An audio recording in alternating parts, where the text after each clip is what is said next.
我的上一份实习是在美国念 FIT 时装营销管理硕士班的暑期实习，实习的企业是我后来任职的意大利时装品牌 Max Mara。在我暑假实习的期间，我是全公司唯一被设计总监询问要不要到他的设计部门延续做秋季实习的实习生。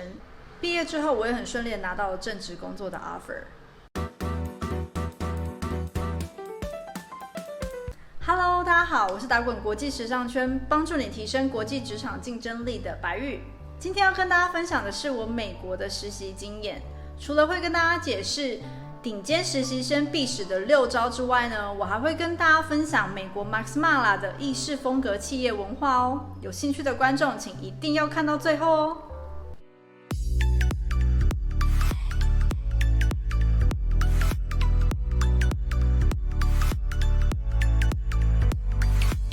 在美国纽约找时尚产业相关的工作和实习机会，可以说是比台湾多上15倍。这个数字是根据我以前在台湾求职投履历比较在美国投履历的数量，因此不仅机会多，相对的竞争也非常的激烈。尤其是纽约的时装产业，实习生如免洗块一样，多到就算不支付薪水，还是有抢破头的现象。跟资讯业相比，可说是天壤之别的待遇。而每年3个实习季节又以暑期实习最为竞争，因为会来纽约争取实习机会的不只是美国的学生，远从意大利、巴黎、中国来纽约实习的人大有人在，因此也增加了暑期实习的竞争性与录取的困难度。我认为我在 Max Mara 里面能够成功的被录取为正职的关键要素如下。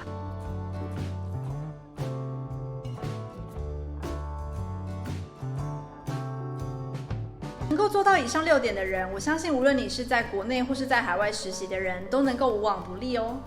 由于影片长度的关系，这集先分成关键要素的3点。那什么样的表现才是正向积极的工作态度与学习精神呢？以下分为4点介绍。首先，记笔记是展现学习态度的第一要点。举例来说，主管交办的事项无论简单或是困难，都拿出笔记本或者是手机的 note 来做记录，尽量做到主管讲一次，你下一次就可以按照笔记本里面的内容来完成工作项目，除非有些步骤很繁琐，可以在之后遇到问题的时候再询问。2. 保持高度的专注力也是展现正向积极工作态度的重点。当主管在对你讲解事情或告知注意事项时，请一定要直视对方的眼睛，或者是认真做笔记，千万不要眼神飘忽左顾右盼。只在工作的时间做工作的事情，千万不要在工作的时间还回复私人的讯息或者是滑社群。保持高度的专注力，做好被交办的事情，不仅效率会好，工作的态度也会大加分哦。3. 不要让自己闲下来，也是积极态度的表现之一。当你发现自己已经完成手上的所有工作，而主管一时之间也没有其他的工作可以交办给你的时候，千万不要开始拿出手机来滑社群、发呆，或者是找其他实习生聊天。相反的，你可以拿出最近新增的笔记来复习内容。如果有制表单或者是找资料的流程，可以利用这个时间来试跑一次流程，增加自己之后的执行效率。此外，若笔记的内容你都已经非常熟悉，你也可以将公司发行的公告文件媒体报道等拿来阅读，表现你对公司品牌的求知欲。这么做不仅可以让你更了解公司的最新动向，同时也可以帮助你融入同事跟主管之间的谈话，增加可以讨论的话题。4. 保持能量满分的心情去工作。你是活力充沛的去工作，还是抱持着反正他又没付我薪水，我干嘛来当免费劳工的心态？主管跟同事都感受得出来，因为情绪是有感染力的。尤其当一个部门有许多的实习生，大家做事的能力都差不多的时候，保持工作专业的态度是争取信赖感的分类，因此也会更愿意交办你一些特殊的专案，增加你学习表现的机会哦。我还记得我每次走进办公大楼电梯的那一刻起，我都会对镜子摆出一个充满活力的笑容，告诉自己今天也要充满能量的去工作哦。听起来可能有点疯狂，但如果在竞争激烈的实习生里要脱颖而出，关键就是这些看不到但感受得到的小细节哦。高度观察的能力可以说是决定你能否快速地融入新环境，并且建立好人缘的关键点。善用高度观察力，能够让你快速地了解主管的行事作风、公司的文化风气、同事之间的互动气氛等等，进而了解你该如何跟主管应对、与同事相处，并且在对的时间做对的事情。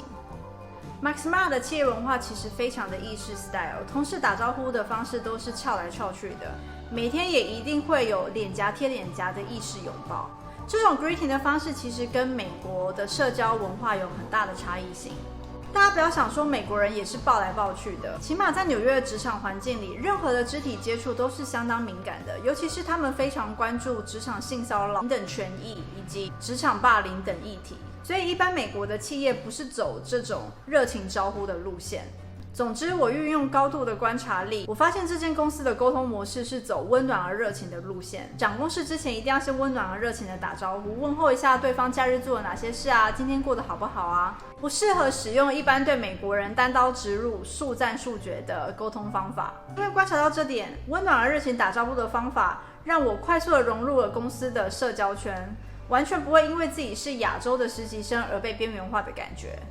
除此之外，因为善用高度观察力的关系，我成为主管们口中的史上最优秀的实习生。秘诀就是我透过高度观察力，提前发现主管可能需要什么，在他还没开口交代之前，我就已经完成或者是准备好那项工作。不过这个技巧要小心使用，做好的话反而变成自作聪明，成为扣分的表现哦。举例来说，我在做采购实习的时候，会与主管一同参与订货会，而我主管的工作内容就是负责招待全美各地来纽约订货的中盘商或买手，促使他们达到订货金额的目标。而订货会期间，我被交代的工作项目其实只有针对客人有兴趣的款式，负责查找资料本单一项目的工作内容。但是要成为令人印象深刻的实习生，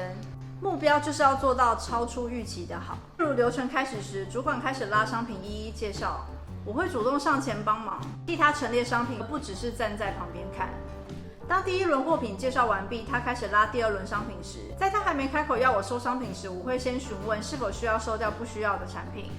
因为我观察到展示的空间有限，如果我没有先收走部分不需要的商品，他工作起来会很不方便。就因为这些小小的举动，让我的主管在订货会结束之后大赞没遇过这么会举一反三的实习生。但其实秘诀就只是运用高度的观察力，去做到超出他的期望值。跟我们去商店购物时一样，如果服务员的态度还有介绍商品的内容就是在你的预期之内，那一般我们在给评价的时候可能就是给了3颗星。但真正高水平可以获得5颗星的服务，通常就是做到超出预期的好的服务品质。对我来说，即便实习生是来公司一边工作一边学习的角色，除了要尽可能的观察与学习之外呢，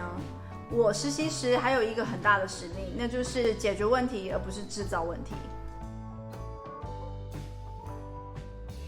举例来说，我在实习期间遇到一些工作上的问题，我会先去回忆之前有没有遇过类似的状况，当时主管是怎么处理的。我的笔记本里面有记录到类似的解决方案吗？ Google 可以解决吗？尝试之后发现无法解决，我才会去找主管询问。这么做一方面是可以提升自己处理问题的能力，二方面是当你去询问主管，你先跟他解释你尝试过哪些方法，但还是没有办法解决。通常这种时候，主管会非常乐意提供给你解决方法，并且会因为你先尝试自己解决而感到印象深刻。因此，要成为一个顶尖的实习生，关键的秘诀就是在于是否具备独立处理问题的能力，而这往往也是企业在评估是否要录取为正职员工的特质之一哦。